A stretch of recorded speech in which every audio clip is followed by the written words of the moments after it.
Alf's reign. What's been going on with him? Alf, looking back, I suppose there were signs, albeit faint ones. The sense of his duty to the point of danger, the need to pursue his own sense of perfection. The fear of not being understood by others, of loneliness. His means are different from Vice's, but that aggressiveness is still the same. Vice invaded other nations to restore Meridia to its former god-slaying glory. Meanwhile, Alf is imposing laws to control the gods and silence their powers. Kind of a disturbing attitude for an emperor, either way. The House of Meridia is capable of terrible deeds. Dirty deeds. Done dirt cheap. Funny story. When I was a kid, before, anyone explained those lyrics, I thought it was like Thunder Chief or something. I just never heard it right. But regardless, this is a vendor. Let's see if they've got special deals. And where's ability point deductions? So, right. Now I'm getting to the good stuff. So in the rules for combat, in the core rule book, it says that you can only have as many natural attacks as you have limbs for.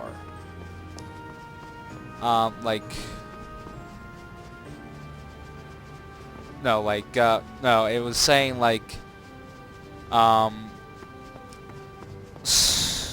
if you have a natural attack or an unarmed strike, so long as you weren't using that hand for another unarmed strike or natural attack, or using it with a weapon, you could use that hand, arm, whatever. And so, with the two things that give me natural attacks, I can't say they both go on my hands. So my excuse was, oh, it says you, in Aspect of the Beast, the claws manifestation, it says you grow a pair of claws. It never says where. So I interpret that as, hey, I can grow them on my feet. Yeah, it's a clothing store, right? Is this somewhere I could... No, that's just home. A home. A home. This is the armory. I think it'd be nearer to Samuel's martial arts school. Kara Diva. So light you'll forget you got it. This gun greatly increases the owner's speed. Might as well. Oh yeah, armor. I remember that. It used to be a thing. Then I forgot about it.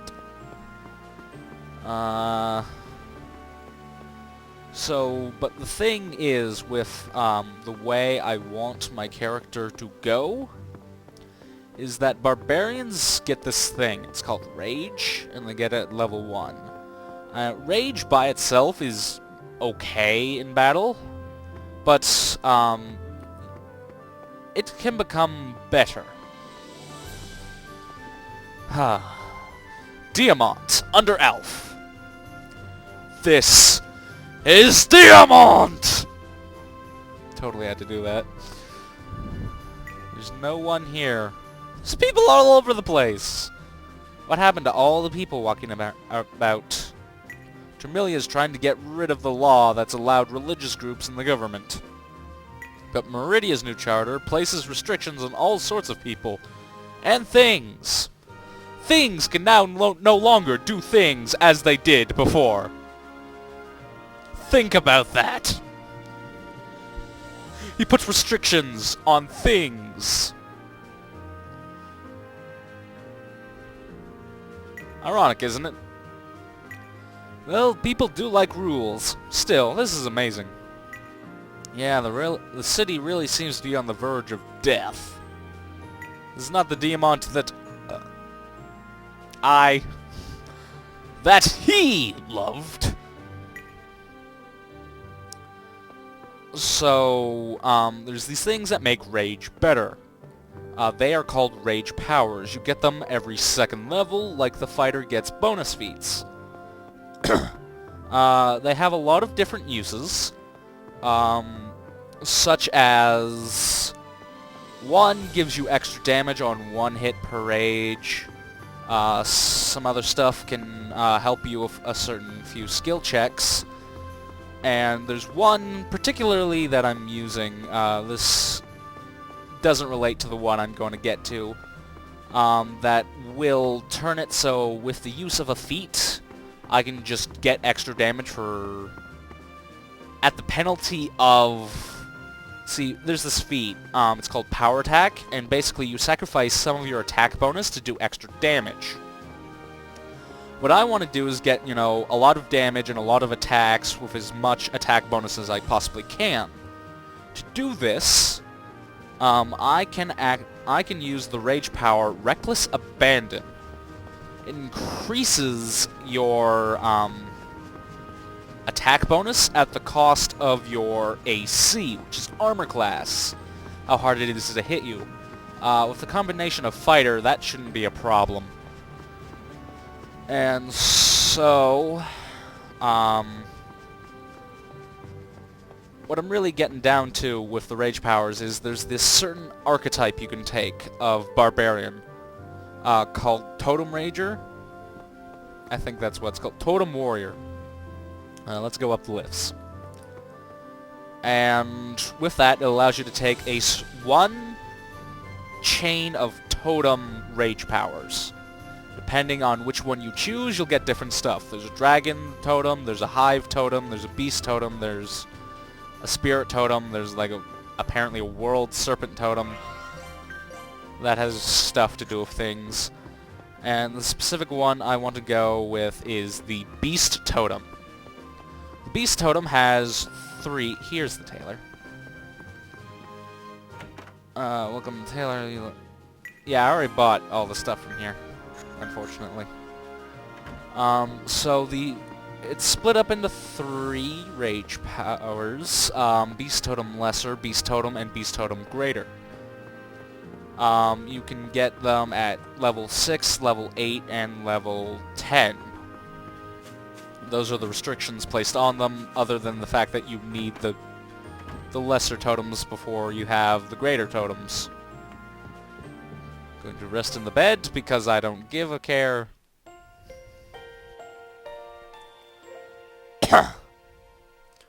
And so in the first Beast Totem Rage Power, you were given the phrase, you gain a pair, like 2 claw attacks.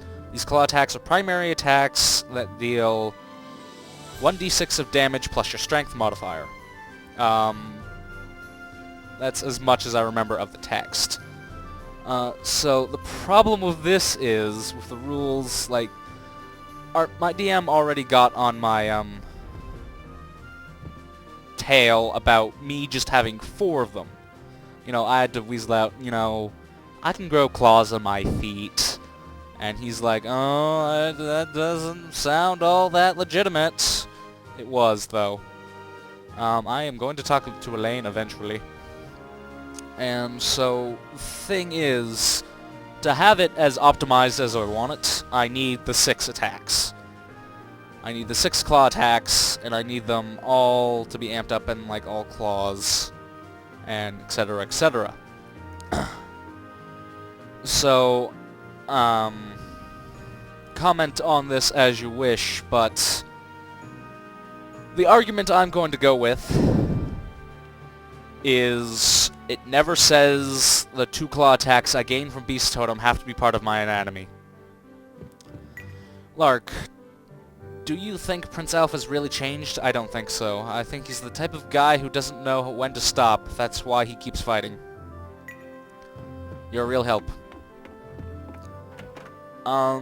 Nowhere in it, like, with the racial trait, it's kind of, you know, implied that it's part of your freaking body, and With Aspect of the Beast, it says you grow. But with Beast Totem, it says you gain.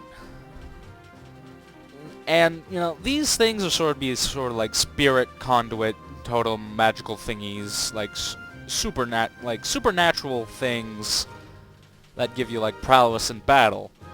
So my argument sort of being like, it doesn't have to be part of my anatomy, it could just be like spectral spirit hands that do claw attacks, or, you know, maybe the rage just allows me to fight again. Like, use a claw attack again. Like I'm mauling someone. Another thing about this is, even though I have multiple attacks, I can only use them all on a full round attack action. So if I move any more than 5 feet, I can only do one. And if I want to, like, charge against them, I can only do one until level 10. At level 10, I can get Beast Totem Greater, which gives me the Pounce special ability, which means I can charge and full round. Cutscene! Almost all progress, Lark. So, just tell me what you think. Who are you anyway, Luz? And you too, Sora. Sora, you look just like the woman that appeared in my father's Simma's memories. Who are you? So you saw Simma's memories? Is that really you? But you aren't of the divine race. You aren't wearing a dragon gem. I do not need a dragon gem. I can hear the pulse of Issa waiting to be awakened in the holy land of Noir. Isn't Issa just the singing stone? Issa is the judge. He waits for the child of Issa to bring back the forgotten song. But I'm not choosing imaginal or real. That is something to be spoken of in the holy land of Noir. Our job is merely to watch over whichever child of Issa opens the gate to the Holy Land. Diva Rifia, Yes? your father was the bravest soldier of all the Noir 12. Take care of yourself, for the same proud blood that ran through him also runs through you. Sora, tell me who you really are. And what's with the hair?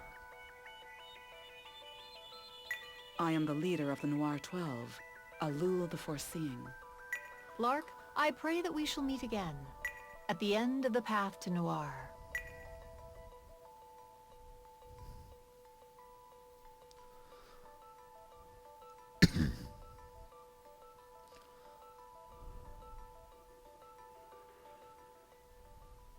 So what's going on here? Is Alul of the divine race or the common race?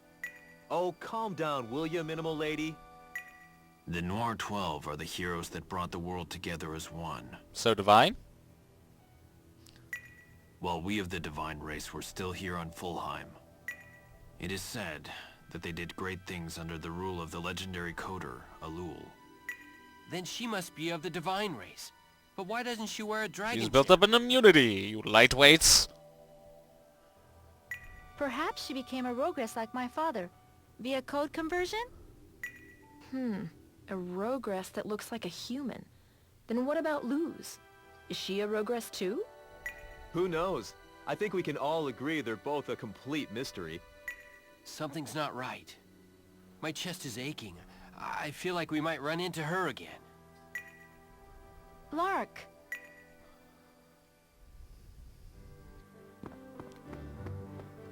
And I think that's pretty much all I have to say about that conundrum. Alul's foresight. That woman, she calls herself Alul, the Foreseer, the Foreseeing. I wonder who she was. So she's the one that controls Noir's warriors. You don't think that she's the true legendary hero, do you? You might say she's the one that unified Fulheim. Can I go in here now? No. Oh well. Cutscene again!